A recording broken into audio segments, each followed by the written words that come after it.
এক বছরের বাচ্চাদের জন্য পারফেক্ট একটা বেবি ফ্রকের মেজারমেন্ট আজকে আমি দেখিয়ে দিব। প্রথমে আমি এখানে কাপড়ের 2টা টুকরা নিয়ে নিলাম।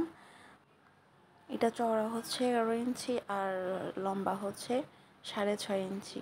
তো কাপড়টাকে আমি 4 ভাঁজে ভাঁজ করে নিলাম। 4 ভাঁজে ভাঁজ করার পর এই পাশে হচ্ছে খোলা আর এই পাশে হচ্ছে বন্ধ। বন্ধ পাশ থেকে আমি গলার জন্য 2 ইঞ্চি মাপ নিয়ে নিব। তারপর কাঁধের জন্য আমি এখানে 2.5 ইঞ্চি নিব। আর্মের জন্য নিব 3 ইঞ্চি বা 3.5 ইঞ্চি। আর এখানে বডি নিব আমি 6 ইঞ্চি। এখানে আমি 4 ভাগের 1 ভাগ 6 ইঞ্চি। আর এখানে গলার ডিপ হচ্ছে 2.5 ইঞ্চি আর চওড়া এখানে 2 ইঞ্চি। তারপর এখানে একটা আমি শেপ দিয়ে দিব, গোল শেপ দিয়ে এটা কেটে নিব। এটা হচ্ছে 1 বছরের বাচ্চাদের, 8 মাস 1 বছর এরকম বাচ্চাদের একটা মেজারমেন্ট। আপনারা এই মাপে আপনারা যদি বড় বানাইতে চান এর থেকে একটু বাদ দিতে পারেন। তারপর এখানে আমি কাঁধের অংশটুকু জোড়া দিয়ে দিব। একটার সাথে একটা দুটোটা ডাবল সেলাই দিয়ে আমি ভালো করে এখানে জোড়া লাগিয়ে নিব।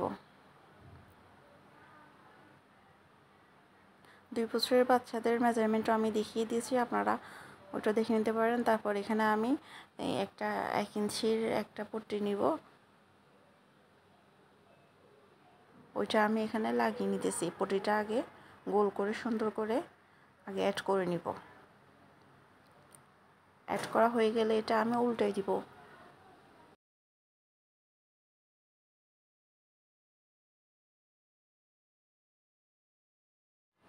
আপনারা চাইলে 5 মিনিট দিতে পারেন। আমার পট্টিটা জোড়া লাগানো শেষ। এরপর আমি দেখেন রং পাটিটাকে কীভাবে উল্টিয়ে একটা ভাঁজ করে ভিতরের দিকে ফোল্ড করে কাপড়টা একটা সেলাই দিয়ে নিচ্ছি। আপনারা কাপড়টা একটু ভিতরের দিকে দিয়ে মাঝ বরাবর একটা সেলাই করে দিবেন সুন্দর করে গোল করে। আপনারা চাইলে এখানে পাইপিংও ইউজ করতে পারেন। আমি এখানে পাইপিং দিই নাই, আমার কাপড়টা যেহেতু ডিপ আর এখানে পাইপিং আমি আমার কাছে ওইরকম পাইপিংয়ের কাপড় ছিল না, যেগুলো ছিল ওইটা মিলতেছে না, তাই আমি এটার উপরে দিয়ে রাখি নাই, এটা আমি ভিতরেই রেখে দিছি। আপনারা চাইলে এখানে কোনো উজ্জ্বল পাইপিং দিতে পারেন, কাপড় অনুযায়ী কথা যেটা মিলে ওইটাই দিবেন। তো এখানে আমার গলারটা শেষ। এখানে আমি দোনো কাঁধেরটা আমি সুন্দর করে গলার মতো জোড়া লাগিয়ে নিলাম। এরপর হচ্ছে নিচের যে কুচির পোর্শনটা থাকবে ওইটা এখানে আমি 2টা টুকরা নিয়ে নিলাম কাপড়ের। এটা চওড়া হচ্ছে 16 ইঞ্চি আর লম্বা হচ্ছে 11.5 ইঞ্চি। এগুলো আমরা এভাবে করে কুচিও করে নিতে পারি ছোট ছোট করে, আবার কাপড়ের উপর রেখেও কুচি করা যায়। ওইটা একেবারেই এই ধরেন সুবিধা হয় আর কি। আগে কুচি করে নিলে দেখা যায় কুচি ছোট হয় আবার কম হয়, কোমরের কাপড়ের সাথে মিলে না। তাই আপনারা চাইলে এইভাবে আমি যেভাবে করতেছি কাপড়ের উপর রেখে একটা একটা করে কুচিও ফেলে নিতে পারেন। ছোট ছোট করে এখানে আমি কুচি দিয়ে দিচ্ছি, যেহেতু আমার এখানে কাপড়ের চওড়াটা হচ্ছে 16 ইঞ্চি।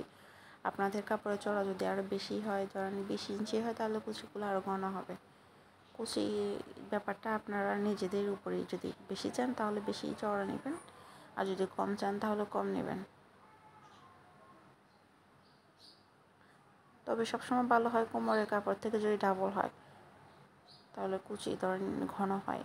তো আমি এখানে ডাবল সেলাইটা দিয়ে দিচ্ছি, আপনারা ডাবল সেলাই দিয়ে নেবেন কাপড়টা মজবুতভাবে থাকার জন্য।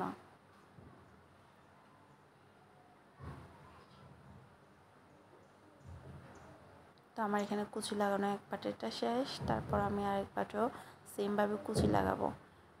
রাইট পাটে রেখে কাপড়টাকে এভাবে উল্টিয়ে, কাপড়টা সবসময় রং পাটে কুচি করবেন আর কাপড় যেটার উপর রাখতেছেন বডির কাপড় ওটা রাইট পাটে রাখবেন।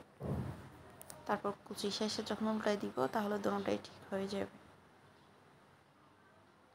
আপনারা দেখলে বুঝতে পারবেন আমি এখানে কিভাবে কাজ করতেছি।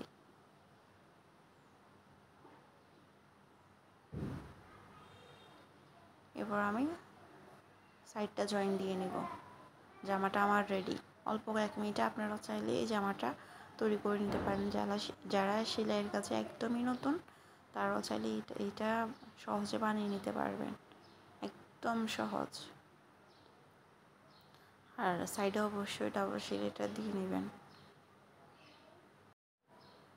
আমি জামার উপর হাতের কাজ করব, তাই জামাটা ছোটো 1 বছরের বাচ্চাদের জামার উপর হাতের কাজ করব, তো তাই আগে সেলাইয়ের কাজটা দেখাই দিচ্ছি, এরপর আমি হাতের কাজ করব, ওইটাও শেয়ার করব।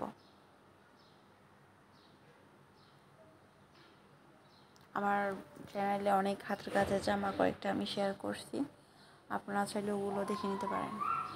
এরপর নিচে যে সাইডের কাপড়টুকু আছে ওইটা আমি ফোল্ড করে সেলাই করে নিচ্ছি।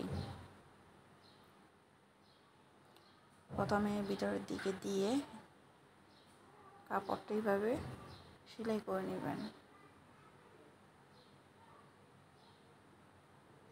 যারা একেবারে সেলাই পারেন না তারাও এটা দেখলে অবশ্যই করতে পারবেন।